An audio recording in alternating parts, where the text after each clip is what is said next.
Good morning, everyone, and welcome. Today is our Woman Up live show, February 25th, and our we have a great episode for you guys. I just want to get some things out of the way first. So first and foremost, my name is Megan McDonald, and I am your host today. And I just want to remind everyone of our Woman Up mission. It is to help women move up and find their voice in the real estate business. Um, we're so excited today for our guest and our theme, which is leadership clarity, mindset shifts, and sustainable performance. Our guest today is Clara Capano, and she has 20 plus years in sales, leadership, and business strategy. She has experience in leading high performance teams across industries, and she is the creator of the Clarity Framework. So welcome, Clara. Thank you so much for joining us today. Thank you. It's a real honor. And, when you're talking about teaching women in real estate how to use their voice, it was such a passion for me to be on this platform because I am one of those women in real estate who had to find her voice. So I love being able to share and impact others. Thank you. So getting into that, could you please tell us about your journey and what inspired you to focus on leadership clarity and sustainable performance? Absolutely. So, as with most things, I've learned, and my path came from making far too many mistakes and doing it all wrong and learning how to rebuild it the right way. So, I entered into the real estate industry straight out of college in 1993. And I was on a high performing team out of Boulder, Colorado. And when I say high performing, we were closing about 400 to 500 transactions a year. So it was moving and groovy. Now, at the time, I was in my 20s. I didn't have a family or anything. So I could work a little harder. But being the overachiever that I am, I, of course, took it to the extreme. And I was working 14, 15-hour days and really having zero quality of life. It was just all about work. I was asked after about 6 years on the team, I was then invited to be a part of leadership. And I really wanted to do that. What I really found and my passion was not in teaching realtors how to write better contracts. It was how to run a business. And I think that that is a challenge for so many real estate professionals is they get into it to do the sales aspect of it, but they don't understand how to run a business. And that oftentimes is what leads to the breakdown, to the misalignment, and then the burnout that follows. And when we can change our mindset and really get out of having the mindset of a sales professional and into the mindset of being a CEO, we think differently. We think at a higher level, we make higher level decisions, and we come at everything with a strategy. And so from being in leadership, I then moved into coaching, training, and now I am primarily a speaker and a facilitator with a lot of large real estate companies working with their leadership teams so that they can then coach and inspire and lead their people to higher performance. Thank you. I love that. Finding your place all Mhm. after such your trials, after your trials and tribulations, you find your place and your passion. I love Absolutely. that. Yeah. So really quickly, I just want to ask the audience to share in the chat one leadership word that describes your current season. Um, just share with us so we can get some involvement with the chat and engagement, but just share one leadership word that describes your current season. So we're now going to get into how leadership is evolving, especially for women leaders. We go through different times in our life, different seasons. So, motherhood, then empty nesting, um, and then some of us are single, not married. So just different seasons in our life. So many leaders were taught to manage tasks and results. What does the shift from managing to mentoring look like in real life?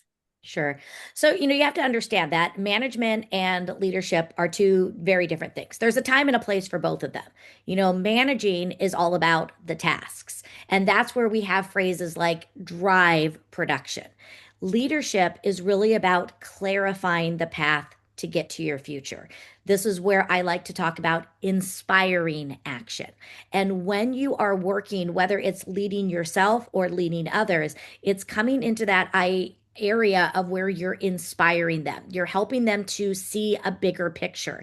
It's not about the tasks, it's more about the purpose because people want purpose. They want connection. And, at the heart of everything, it's relationships. And I think when you are truly leading, you are really getting into the heart of impact and understanding that. And I love that you brought up the seasons because your seasons are different and your why, your purpose is going to shift through the different seasons that you're in. So I think a strong leader, a strong mentor, a strong coach needs to make sure that the season they're in is in alignment with their why.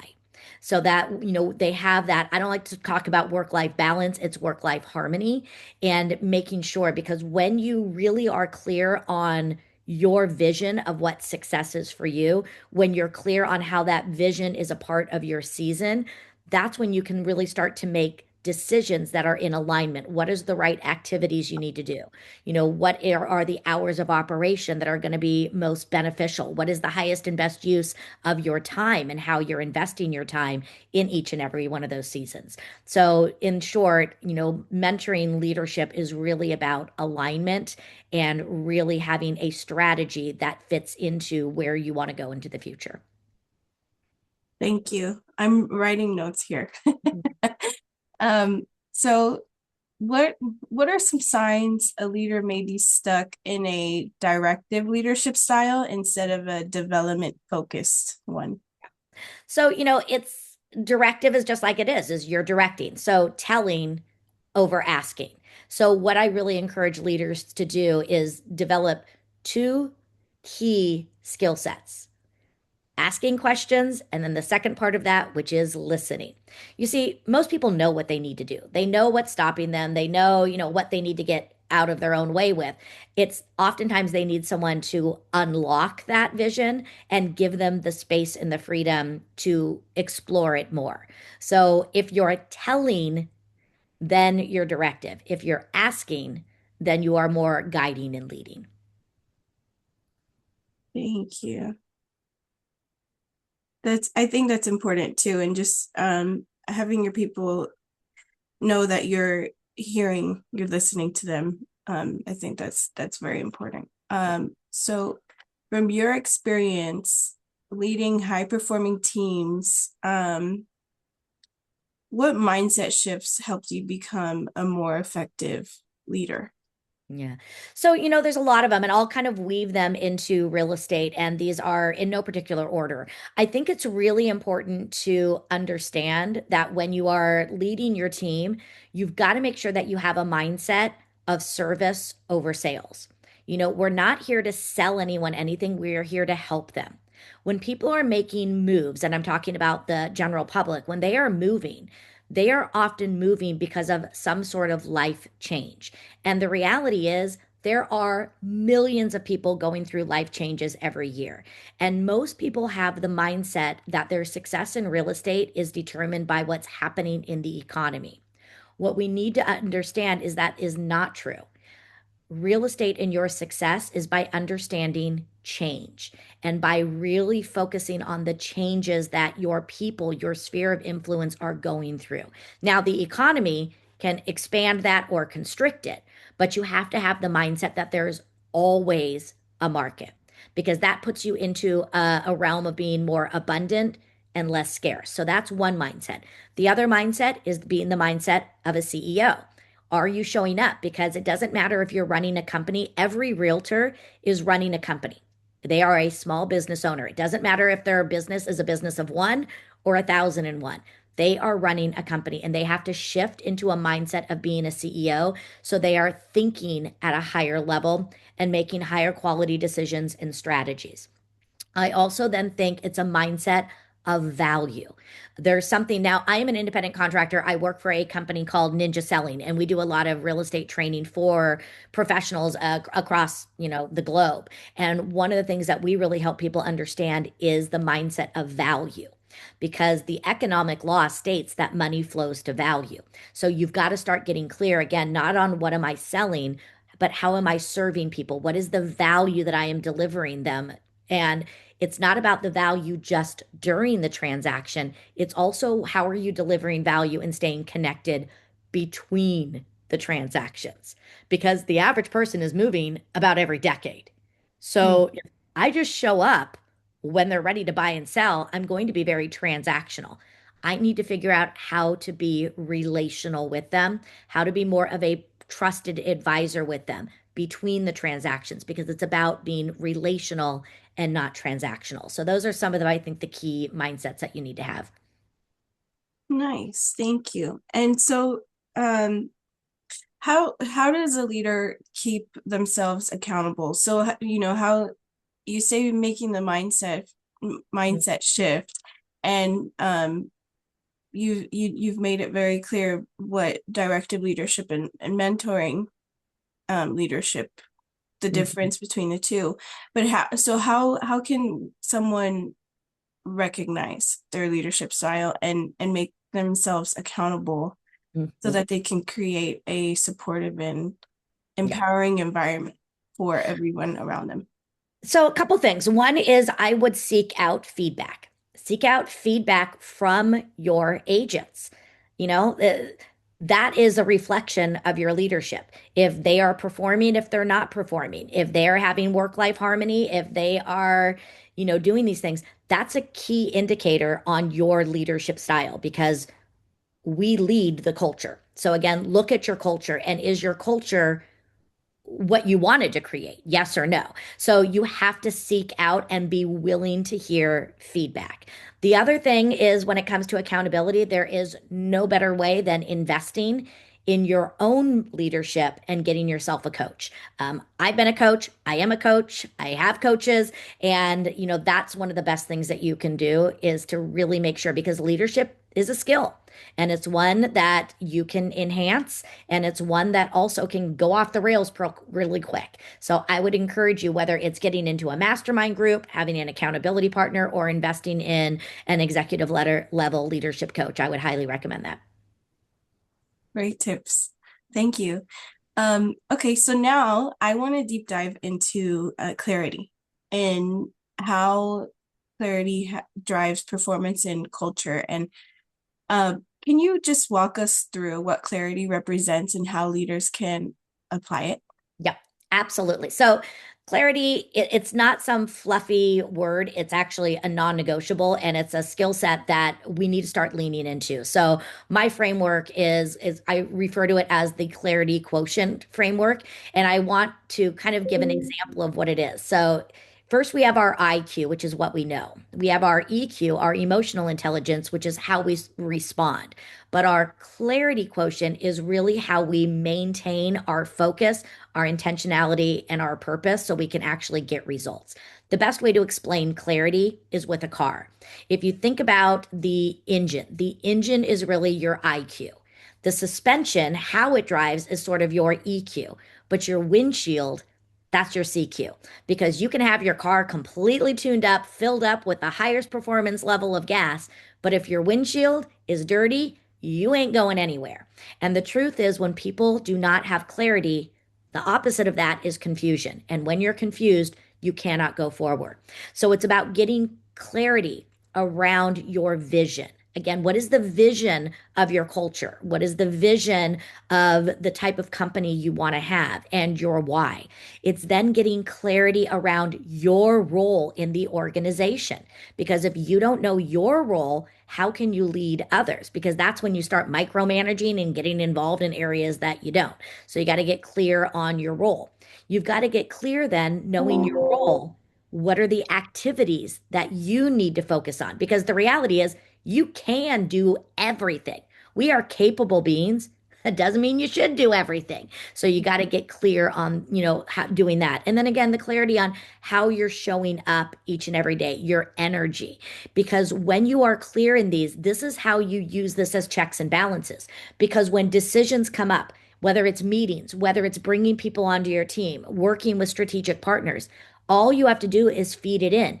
Is this in alignment with what I need to be clear on? Is it in alignment with my vision? Is it in alignment with my roles? Is it in alignment with my activities? Is it going to take me off focus? So it really gives you the quantitative shift that you need. And your clarity quotient is really the multiplier of your IQ and your EQ. And it becomes your measuring stick. Again, it becomes your checks and balances. It is everything. And if you're not clear, you cannot go forward. Mm. I also want to point out our guest name. It's Clara and it's clarity. So that's very Yeah. clever. Yes. So that is sort of it is, got clarity and it's bringing all of that in. And this was a big thing for me. I think one of the reasons I struggled with burnout and all these things is because I wasn't clear. I didn't know my role. I didn't understand my vision. And therefore, the decisions I made, everything was out of alignment. And when you're out of alignment, you make really bad decisions. You make bad decisions on who you work with. You make bad decisions on who you decide to partner with. You made very bad decisions on how you're investing your time. And when I started to sit back, and it was really after a huge bout of burnout when I was about 37 years old, and I had to rebuild my business. And when I sat down and had those honest, clear talks with myself and started to say, okay, what is really my true priorities? And starting to get that clarity that I needed. That's when I started really leveling up. And clarity has allowed me, I basically run four different businesses and I work really hard. I also know how to disconnect because I know how to fuel myself. I've learned how to make decisions so that I have, again, that work life harmony. And I can sit back, I can say no without guilt and shame because I know I'm making the right types of decisions, not just for myself, but for my life and my business. And it wasn't until I learned that clarity for myself that I could really start to speak on it and guide and inspire others to find it for themselves too. Very nice. I think also starting over can be so scary, but Oh, yeah. it's definitely you have a clean slate. Yeah. So Yeah. And again, people have to one of my very favorite quotes, it comes from a gentleman named Robin Sharma. And he says, change is scary at first, it's messy in the middle, and it's glorious at the end. And I think, as you mentioned, changing, starting over, just acknowledging that old way wasn't serving me is scary. And then it is so messy because it's all trial and error. And, it's easier to try to go backwards, even though we know it's not right. It's an it's something we know. It's a familiar and it's messy. But if we can just push through that. And now, when you talk about seasons, I am in that season where it is glorious because I know where I am. I know what I stand for. I know my purpose. And it isn't, it's really a beautiful thing when you can push through and get to the other side. But oh man, many years of messiness. I'm so happy to hear that. I love that. Um, so what what is the from what you've seen, Mhm. um, from your experience, what are the biggest areas leaders lack clarity? Where do Yeah. leaders lack clarity? Well, the biggest issue they have is they say yes to too many of the wrong things, and that's because they lack clarity in their vision. They, especially when I look at areas of sales and with real estate, we want it all. And, I work with many leaders and I can see them. They'll go and they will meet an agent and it's a high producing agent. And their initial response is, oh, we got to bring him into the company. It's the same thing with an individual realtor. They see that $1 million listing and they're like, oh, I got to have it. But they don't do their due diligence to realize, is this really the right thing? Because they have to understand their culture is their greatest asset, and the right person can enhance it and the wrong person can demolish it. And we have to understand that. And so I think, when they're clear on their vision, which then leads to, again, how they're going to lead, and part of their vision is their culture, they've got to make better decisions and they've got to use that culture as sort of a touch point of it's kind of like a people analyzer. And we always talk about in Ninja, we talk about the fruit bowl. And one bad piece of fruit can spoil the entire fruit bowl. So you have to make decisions that are, is this a healthy decision for the organization? It is not about you. It is not about one person. Every decision is this feeding the health of the organization? Yes or no? Because a person can have high production, but that doesn't mean that they're going to enhance the culture. And that's a hard decision to make. And it's hard to walk away from a person that says, oh, I want to come be a part of your team and I'm bringing all this production. And you're like, yeah, but you're not necessarily in alignment. It's really hard. And it takes a lot of courage and a lot of bravery to hold true to the culture. Thank you. And so what is one practical way leaders can start creating clarity immediately within their teams? So I think some of the first things they need to do is get really clear again on the vision. And part of the vision are like what we call the psychographic. So again, if you're looking at culture, it may not be, oh, I want part-time people or I want full-time people. It's again, what is their mindset? Are they growth oriented? Are they bit like you've got to get really granular on who you want. Because then when you hire people, you just again run it through, are they this type of person? So I think that. I think they also need to get very clear on their role.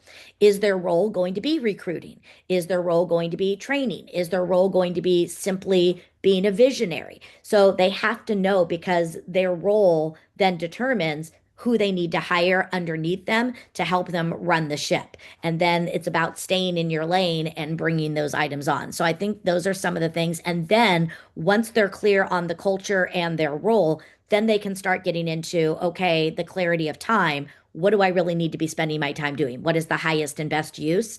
Because many times they're spending their time in the areas that are not the highest and best use of their time based upon their role in the organization. You see, most leaders, they don't have a job description. So maybe they need to sit down and write their job description so they know what they need to be doing. And then it's a matter of do the activities line up with my role?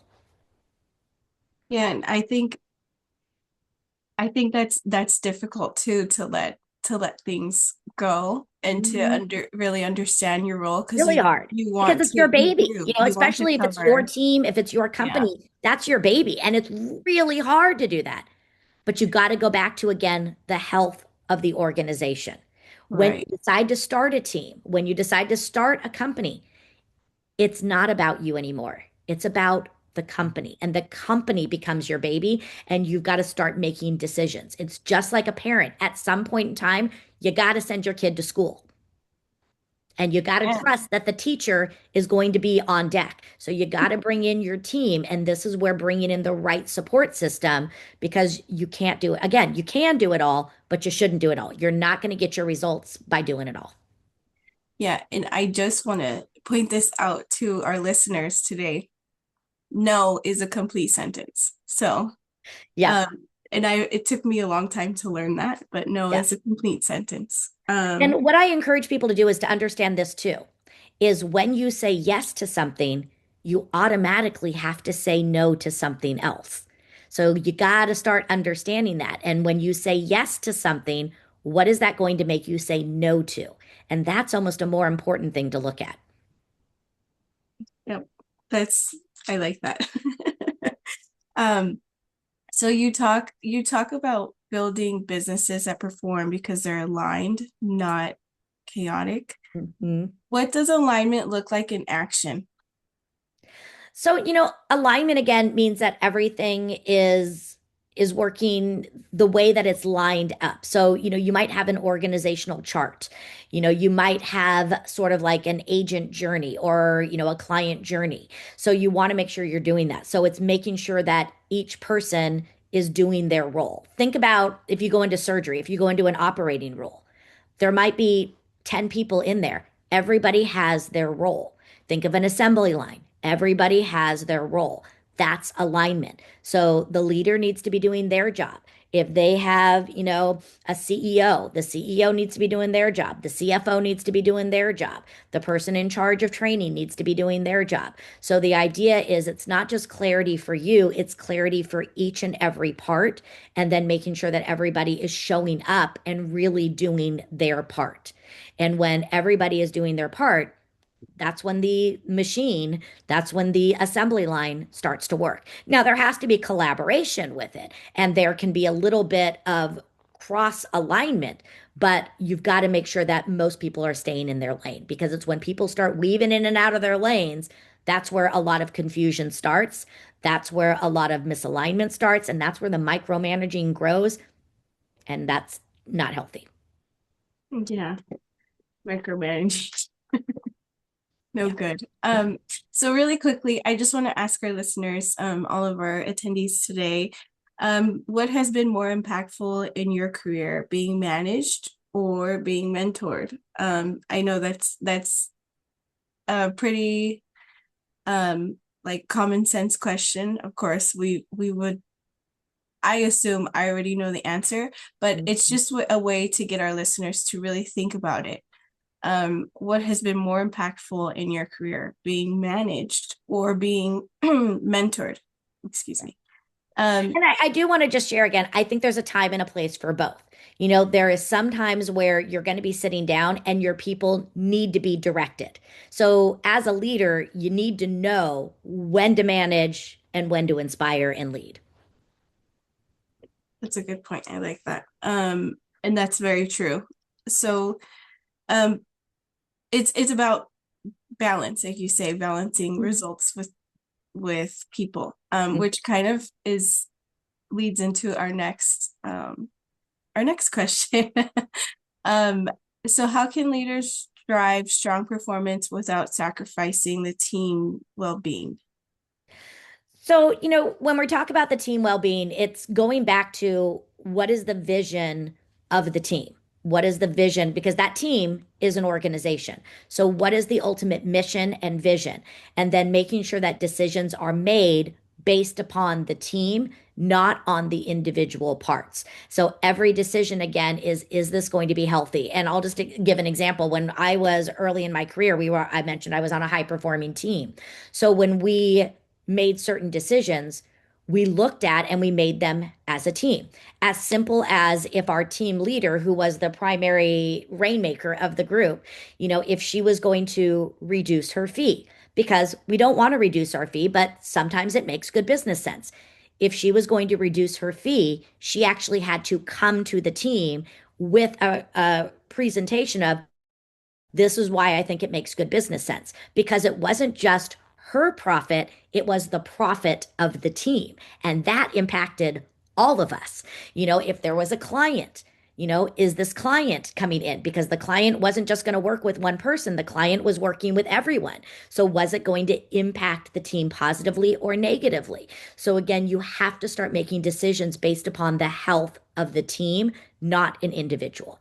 And I think that's one of the struggles is when you're running a team, you have to understand ego needs to be checked at the door.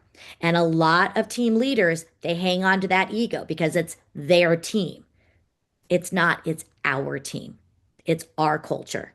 It's our decisions. So you have to make decisions based upon what is best for the organization, for the team. So, very team centered. It has to be. Mhm. What are common mistakes leaders make when trying to build a positive workplace culture? Well, common mistakes. Again, they keep their ego, so they make it more about them and not about the team. They don't check in with their team, so they don't allow for an open flow of collaboration. I'm working with the team right now, and we have a weekly meeting together. And again, everybody is in their spot. And I'll tell you, we get down and dirty sometimes, and we have some knockdown, drag out conversations. And at the end of us, all of us are like, that was an amazing conversation because we all know it's not complaining. We are getting into the grit because we want the team to perform. So you've got to be open to disagreements. You've got to be open to these crucial conversations. You've got to be open to conflict, but it's all got to be healthy and solution oriented. I think really as a leader, you have got to make sure that your team is taking time for themselves too. So you've got to watch your team. And if they're burning the midnight oil, you've got to step in and say, nope, we're not doing that. I remember when we were on our team, we had a great year. It was a very demanding year. So our team leader, the owner of the team, gave us all a bonus. But she specifically said, I'm not giving you a cash bonus. It is for travel only. She's like, so I will pay you back for the plane tickets. I will pay you back for the hotel because she knew if she gave us all cash, we would just pay our bills. And she wanted us to take time off. So again, checking in with them. Do they have vacation time that they're not taking? That's part of the beauty of a team is stepping in and saying, you know what? I've got this. You go disconnect. So it's really, again, paying attention to them. Another thing I would love to do is there's something out there and it's called the 5 love languages. Now, it has been written into a book about the love languages at work, and it's learning about how do your people want recognition? Is it about words of affirmation? Is it about gifts? Is it about acknowledgement? So learning. And this was something that I learned again the hard way when I was running a team and I just assumed, everybody would want a Christmas bonus. So I was like, here's your Christmas bonus. Well, what I found is that some people actually didn't want the cash. What they would prefer is a paid day off so they can go Christmas shopping. So again, pay attention to your people. How do they want to be recognized? And you've got to make sure that you're paying attention to that. So I think again, really looking at your team and then going back to what we talked about, the asking the questions and the listening. Nice. Okay. So I just want to give a shout out to my team actually because that's exactly what um CAR does for us. Sarah Sudachan and Melanie McShane. They're so amazing at asking questions and listening and then giving us what we've asked for. Mhm. So we are a very happy team. And Absolutely. it has because of that, it really has it's a very positive workplace culture. Yeah. But also we're able to voice our concerns and they're addressed. So that's amazing. I can definitely relate with that. And I'll tell you, people don't leave because of paychecks alone. They leave when they don't feel valued. And Right. again, your culture is your greatest asset. So you need to be investing in your culture because, again, your culture will take care of the clients and the clients will take care of the bottom line. So as a leader, you don't have to worry about the bottom line. You got to worry about your team. And Sarah and Melanie have trusted me. They trust me so much that I am sitting here with you as host asking Absolutely. questions. Yeah. So going into trust and transparency, how does trust and transparency support team sustainability, which I think you just covered now. It is. I mean, again, you've got to be cautious on transparency. You don't need to share everything because sometimes sharing everything, again, it causes noise and distractions. But I think letting them understand, especially if you're going to be changing policies, if you're going to be bringing in new initiatives, anytime you shift it, again, it goes back to the why. And this is with anything, it's not the what, it's the why. And when people understand the why behind what you're doing, it's a business. Sometimes we lose money and we have to cut costs. But rather than just saying, we're cutting this program, that's fear based. When you come back to them saying, you know what, we've analyzed the results. This area over here is not yielding the results. So we are going to reallocate these funds and bring them over here because this is what's working better for us. You've got to explain it because when you explain it and they're like, oh, now I get it. And also, again, they know their role in the vision. That's when people level up. Everybody wants to do a great job. Or, I would like to think everybody likes to do a great job. And, so again, I think you need to be able to have those conversations with them because not every decision in business feels warm and fuzzy. There are hard decisions leaders have to make. Sometimes it's letting people go. Again, sometimes it's cutting the budget. It's the reality. But be honest with them. Don't hide things from them. Remember, it's about the team. So letting them know that you trust them enough to share with them and explain the why and letting them know their role in going forward, people will stand by your side. Thank you. So getting into long-term success, maintaining that, and preventing burnout. You've worked with leaders who feel overwhelmed or stuck. What are early warning signs of burnout, that leaders should watch out for? Yeah. So, one, working too many hours. We have to take action, but I will tell you, you can have a couple of days, even a season where you're putting in the grind, but that grind will wear on you. So you need to make sure that you are paying attention to the hours that you are putting in and, learning how to delegate those things off. I think, not modeling the behavior that you want from your team is you need to make sure. So again, if you want them to be healthy, you've got to start to understand that you need to be healthy. And when I say healthy, I don't just mean doctor healthy. I mean mind, body, and spirit healthy. And, making sure you're taking, care of those things. I would make sure that every day, I like to call it 15 minutes of joy. I know how busy we can be, but every day there is time for joy, whether it's having a dance party or watching trash television or whatever it is you want to do. Have some fun, light yourself up. As silly as it can sound, having a gratitude practice, gratitude and living and creating a state of happiness. And there's a gentleman, he's a social psychologist. His name is Sean Acor, and he wrote a book called The Happiness Advantage. And what he found is that when you are in a state of positivity or a state of happiness, you actually perform better. You make higher quality decisions. You make faster decisions. You perform about 37% better. So, getting yourself into a state of positivity and starting with a gratitude practice is, great for you. So, it's in scheduling, it's in reflection. You know, Part of what we need to do is you've got to carve out time for reflection. This is where you sit back and you start to reflect what isn't working. Are we getting where we want to go? So making sure that you have time. I love to bring time in every week. I usually do it on Sunday. I have a CEO meeting with myself every Sunday where I sit and I reflect on the last week and I game plan for the upcoming week. And then I do a deeper dive every quarter where I can again look at what are the results that I'm getting. If I'm not getting results, what do I need to shift, align? Do I need to drop some things? So I think a lot of leaders don't build in time for the rest and the reflection. I like that. I think also you hear so much about take time to reflect, take time to reflect. But I like that you pointed it out very clearly that you do it weekly and then quarterly you look at the results, and the data, because you just hear reflect and you're kind of like, okay, but how often should I be reflecting? What exactly should I be doing? So I like that you gave those very direct steps to do that. Um, so thank you for that.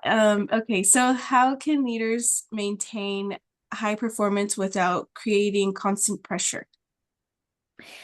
You know, we've got to understand there's a difference. And I want to just kind of talk about pressure as it relates to stress because there is stress and there is distress. Stress actually isn't a bad thing. Pressure isn't a bad thing. Think about a diamond. A diamond's created under pressure. Stress is when you feel pressure, but you're getting results. Distress is sort of the definition of insanity when you're putting in the effort, but you're not getting results. So you've got to look at it. And again, it goes back to the seasons. I look at my son right now. He's not in real estate, but he's building his own business. So He's hustling, he's in the grind, but it's creative stress. You know, when I write a book, there's a lot of stress, but it's creative stress and I'm working on getting results. So that sometimes is good pressure. You've got to understand again, is it depleting you or is it feeding you? So there, one, you have to define it. But when it's on the distress side, it's again that reflection to understand what are you feeding? You know, are you doing too many of the same things that are not getting you results? Is it time to switch things up? Is it something that doesn't bring you joy? Many times it's going back to that job description. Are you doing your job or are you too busy doing other people's jobs? So, you know, really again, going back to the center and centering yourself. Am I living in alignment? Am I doing the work that is in alignment with the vision, with my role? Am I investing my time with the right things or the wrong things? So it's just sort of doing that. And I think you can't do these until you start doing some self-assessment with yourself. I think those are great tips also to identify like, are you on the way to burnout, or is this, like you say, is this a positive Mhm. pressure, or is this distress? Yeah. So I think those are good signs also to identify um Mhm. and help yourself prevent burnout, or if you are burning out, to take time to get Exactly. away from it for just, a day or Yeah. just even a few hours. Sometimes that helps. So, Yeah. And again, I mean, sometimes it's as little as just go for a walk and leave your phone at home. You know, you don't, it doesn't have to be that you have to go off the grid for 3 weeks. That's amazing if you can. But again, sometimes it's 30 minutes here, an hour there. I will tell you some of my most creative times come when I am driving or on a plane. Honestly, my whole idea of the clarity quotient that I shared earlier came sitting at a pool in Mexico. So, you know, you got to give your brain a chance to breathe because that's where the creativity lives. yeah, exactly. Um, so what strategies help teams stay motivated while maintaining balance? So you know, there's a lot of things you can do and you can gamify it, you know, have contests, you know, have celebrations, have checkpoints. Too many times I think we look at the results for the end of the year and we say, okay, our goal is to do 50 million in volume this year or whatever it is. And then we have to wait until the end of the year. That's a long time away. So maybe break it up into quarterly or monthlies. We used to have some things saying like our goal is to get 10 listings a week. And if we got 10 listings a week, we celebrated it. So again, have micro moments of celebrations. You've got to make sure that you're doing those things. I think other things you can do is, you know, have visuals. You know, visuals. It could be even a drawing of like a thermometer that you can all color on and do those things. So I just think it's the small wins that keep people motivated, the small acknowledgments of letting people know they're doing a great job. Because the truth is, everything you do today, you are not going to see the results for probably 3 to 6 months. So if you're looking for the results to be the paycheck, it's draining. You've got to look at the results of are we doing the right things? Are we doing the right activities? So celebrate the activities. Celebrate how you're showing up today because those are your results for tomorrow. Celebrate also firing a client. Oh my God, I had one of my team members and they fired an agent. And again, it was an agent that didn't fit the culture. And they called me and they're like, you know, I kind of did this. And I was like, yay, let's celebrate this. And they're like, really? I was like, great job. You got rid of a bad fruit in the fruit bowl. So, you know, it's celebrating the good things. Right. Um, and I think that helps also with the mindset shift for you and your team. Um, Mhm. so I like that, the small wins. Because all the small wins deserve to be celebrated.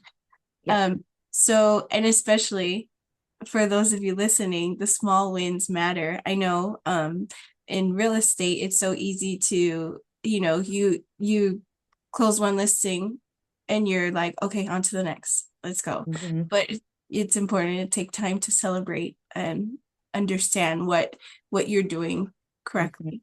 And also celebrate the mistakes because we learn from them. One of the best lessons my team leader did is every week when we had our team meeting, we had to share what our golden moment was from the week before, which essentially was what did I screw up last week and what did I learn from it? So it taught us to not be afraid of failure and that everything is figure outable. I like that. So celebrate the mistakes because they teach us. Sorry, I'm just writing that down. Oh, I love it that you're writing. That's great. So for real estate professionals balancing multiple responsibilities, what advice do you have for protecting their energy and focus? So I'm going to tell them something they already know, and most of them probably fight every day: time blocking. You have got to time block. The things that get scheduled get done. A schedule is not restrictive, it brings you freedom. The only way to do it is to first get clear on what you should be doing. Again, what is the highest and best use of your time? And you've got to time block. And when you time block, the other things that you time block is time off. So when I put my schedule together for the week, the first thing that goes in my schedule is my life. The number one reason we burn out and we don't have a life is because we don't plan it. So I plan time. I'm an empty nester now, but when I was home living with my son, time with my son. I would then time with myself. When am I going to work out to take care of myself? Downtime, time with my family. You've got to time block your life. Then get clear. What are the hours of operation I have this week? It's not about how many hours you have, it's about how you invest those hours. So get clear. How many hours do you have this week? And then you time block because you've got to be able to, compartmentalize and put those things together. So I like that. I like that you put your personal, your life first. Because a lot of us, don't. No, Um, but we don't. but somehow we manage to squeeze Mhm. that personal time into our schedules. But I think that if you put your personal, your life first and then schedule around it, um, that would definitely lead to you going to bed at night and not thinking, oh, I wish, I could have spent more time doing this, or, like I wish there was more time in the day. So that helped, I think that really helps because it's really just a personal, the life, Mhm. your life stuff that you think about at the end of the day, because when everything is going smoothly with business and everything, with real estate, it's a little different because, well, you're aware it's how am I going to get paid today? That's the whole mindset. But if you do shift that focus to, okay, I'm gonna get paid today, but let me also work in my life. Yeah. I think that's important. The other thing I really would love to say is, and this is another mindset shift that real estate professionals need to understand, real estate isn't your job. Your job is serving others. Your job is being a resource and delivering value. And when you show up every day and you do your real job, real estate is actually the byproduct of it. So, again, this concept of where am I getting my next paycheck? Don't wake up every day with who can I sell something to? Wake up every day saying, who can I serve today? Because it's that service that leads to the money. Remember, money flows to value. So, how are you delivering value every day? How are you connecting? That's what's going to bring in the paychecks. Thank you. I love that. Um, okay, so can you share a leadership challenge or moment that shaped how you lead today? Absolutely. It's going back to that idea of trust and transparency. So when I was leading, I was managing an office. We had about 200 agents, and I did have one of those bad apples. And great agent. She was actually our number one agent, and she was not good for the culture. And she was alienating a lot of the other agents, so they stopped coming into the office. She was belittling the staff, and she just, again, she wasn't a good apple. And we had a conversation, and I fired her. And I remember being terrified And I went to my boss, the president of the company, and I said, listen, this is just what happened. And his response was, it's your office. You need to do what you feel is best for your office. And I trust that you're going to have to make up the production, but I trust that you know what's best for your office. And that again gave me a lot of confidence in what I was doing. The other thing that I didn't know was happening is I had other people in my other agents that were also calling the president of the company as this conversation was going on, saying, if you don't back Clara, we're going to leave the office. So it really solidified the team in so many ways. So I think, again, trusting your gut and knowing you've got to make decisions that are best for the organization because that is always what will win. Yeah. And I love that how it literally it just takes even words of encouragement, or like you said, they said your boss said, I trust you.